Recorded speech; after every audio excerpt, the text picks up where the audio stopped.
মুত্তাকিনের 10টা সিফাত থাকবে, ওই ব্যক্তির প্রথম পুরস্কার হচ্ছে সমস্ত সম্পদ থেকে বের হওয়ার একটা রাস্তা।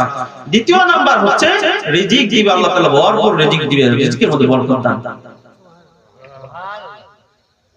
3 নাম্বার পুরস্কারের দিকে যদি আমরা লক্ষ্য করি, সূরা আলে ইমরানের 15 নম্বর আয়াতের মধ্যে লক্ষ্য করেন, রব্বে কারীম সূরা আলে ইমরানের 15 নম্বর আয়াতের মধ্যে আল্লাহ তাআলা বলতেছেন, কুল আউনাব্বিউকুম বিখাইরিম মিন যালিকুম قل أعنبئكم بخير من ذلكم للذين اتقوا عند ربهم جنات تجري من تحتها الأنهار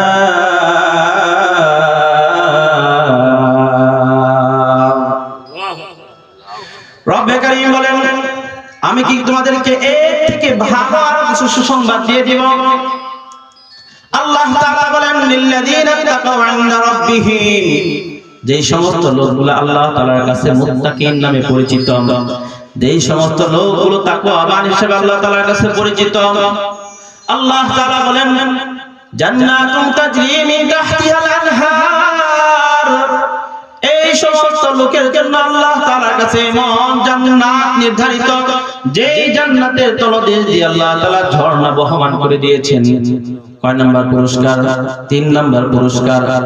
এমন জান্নাত দিবে যেই জান্নাতের তলদেশ দিয়ে আল্লাহ ঝর্ণা বহমান করে দিয়েছেন। 4th নাম্বার বলেন, ওয়া আসওয়াজুম মুতাহহারা, এই ব্যক্তিদের জন্য আল্লাহ তাআলা জান্নাতের মধ্যে পুত পবিত্র স্ত্রী ব্যবস্থা করে রেখে দিয়েছেন। 5 নাম্বার বলেন, আল্লাহ তাআলা এই ব্যক্তিদের জন্য এমন একটা পুরস্কার আল্লাহ তাআলা বলতেছেন, ওয়ারিদওয়ানুম মিনাল্লাহ, আল্লাহ তাআলা এই জাতীয় লোকদের উপর নিজেই সন্তুষ্ট হয়ে যান। সুবহানাল্লাহ। এর থেকে বড় পুরস্কার আর নাই, যেই ব্যক্তির উপর আল্লাহ তাআলা নিজে সন্তুষ্ট হয়ে যান। মনিব যদি তার কর্মচারীর উপর